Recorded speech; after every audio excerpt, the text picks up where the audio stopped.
Hey everyone, welcome to this explainer. Today, we're jumping straight into a really fascinating journey.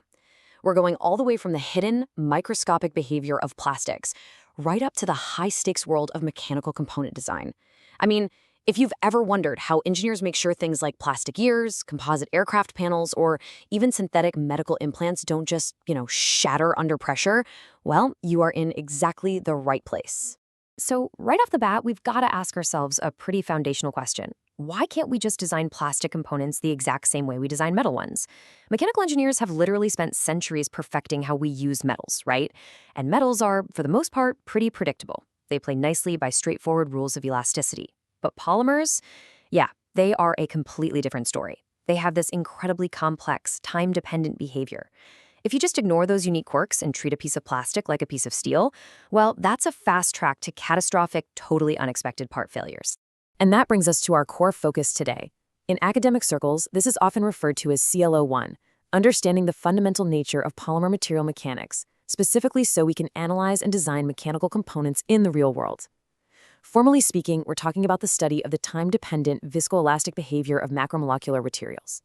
The whole goal is to accurately predict stress, strain, and failure. Think of it as the ultimate bridge between material science, like how those polymer chains are acting down at the molecular level, and the practical, hands-on mechanical engineering needed to build safe parts. Master this, and you absolutely unlock the true potential of advanced manufacturing. So here is our roadmap for today's explainer. First, the polymer mechanics difference. Second, creep and stress relaxation. Third, linear viscoelastic models. Fourth, designing mechanical components. And finally, number 5, predicting failure. Let's get right into it. Section 1, the polymer mechanics difference. Okay, let's dive into this. When you're designing with metals, you're usually leaning heavily on Hooke's law, and this assumption of isotropic behavior, basically assuming the material acts the exact same way in all directions, and it responds instantly and linearly to any force. But Hooke's law, it just doesn't cut it here. Polymeric materials and their composites absolutely require much more complex models. See, their mechanical properties, things like the modulus of elasticity, yield strength, fracture toughness, they are massively influenced by time, by the temperature of the room, and even the rate at which they're being strained. The polymer chains themselves behave so unpredictably under a load, which means we basically have to throw out the simple metal playbook and adopt a totally new approach. Section 2. Creep and stress relaxation. Now, to really grasp this time-dependent nature we keep talking about, we need to look at 2 defining traits of polymers. Every engineer has to anticipate these. First, on the left, we've got creep. Think of a plastic coat hanger with a really heavy winter coat on it. Over time, even though the weight of the coat, the load, hasn't changed one bit, the hanger itself slowly stretches and deforms. That increasing deformation under a constant load, that's creep. Now, on the right, we have stress relaxation. For this one, picture a rubber band stretched super tight around a box. You aren't stretching it any further, meaning the strain is totally constant. But over time, that rubber band just sort of loses its snap. The stress inside the material actually decreases. Both of these phenomena absolutely dictate whether a polymer will survive its intended service life. Section 3. Linear viscoelastic models. So, because polymers have both elastic properties, like a solid, and viscous properties, like a fluid, we call them viscoelastic. Kind of a mouthful, I know. But to predict how they're going to behave, engineers essentially mash up theoretical springs, which represent instant elasticity, with dashpots, which represent that fluid-like, time-dependent viscosity. Looking at the models, the Maxwell model puts a spring and dashpot in series. It's actually great for calculating stress relaxation, but honestly, it's pretty terrible at predicting creep. Then you have the Kelvin-Voigt model, which puts them in parallel. That handles creep beautifully, but fails when it comes to stress relaxation. So to get a truly accurate prediction of how a polymer will actually behave, engineers use combinations.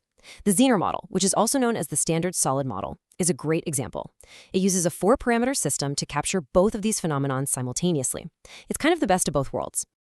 Section 4. Designing mechanical components. Now, what's really interesting about this is that before an engineer can design something huge, like, say, a composite aircraft wing, they have to start tiny, like at the very beginning of the design phase. What we're looking at here is a unit cell in a hexagonally packed array. Engineers have to analyze the micromechanical stresses right at this boundary. the literal boundary between a single reinforcing fiber and the polymer matrix that surrounds it. By figuring out the transverse stiffness and shear modulus way down at this micro level, they can then calculate the bulk properties of the material.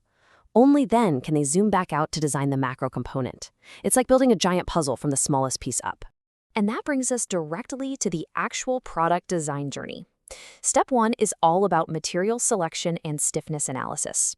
You're carefully evaluating properties like the melt flow index and heat distortion temperature. Step 2 is translating those material limits into actual physical geometry.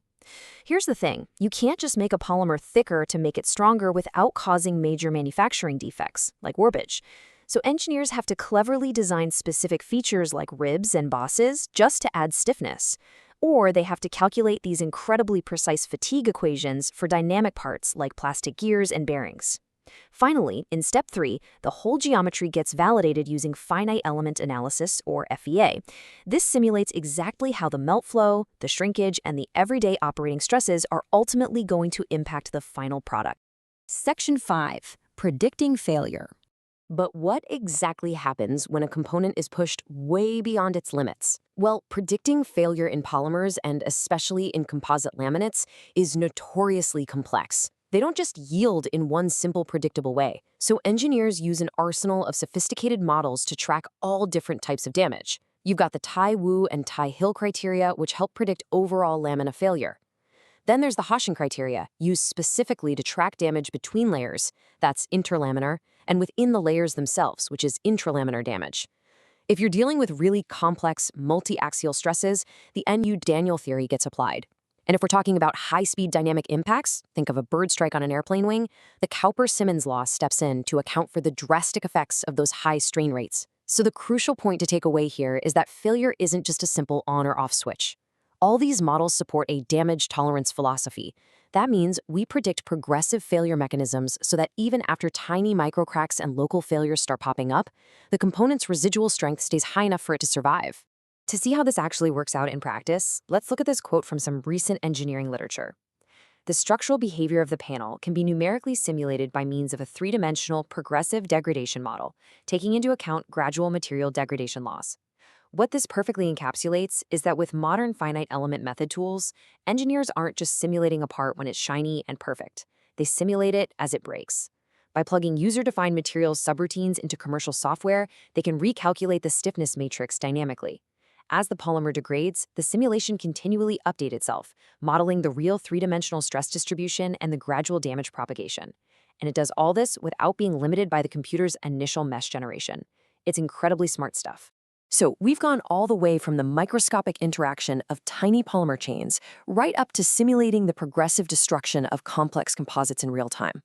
By truly mastering polymer material mechanics, engineers are no longer just making educated guesses, they are predicting behavior with unbelievable accuracy. But it does leave us with a pretty provocative thought. If our mathematical models can now accurately predict and manage this progressive failure, just how far can we push the limits of lightweight, damage-tolerant composites? I mean, could we eventually design polymer structures that can entirely self-diagnose and maybe even heal themselves before a catastrophic failure ever occurs? Thanks so much for joining me for this explainer, and I really hope you're leaving here eager to apply these mechanical principles to whatever engineering challenges you tackle tomorrow.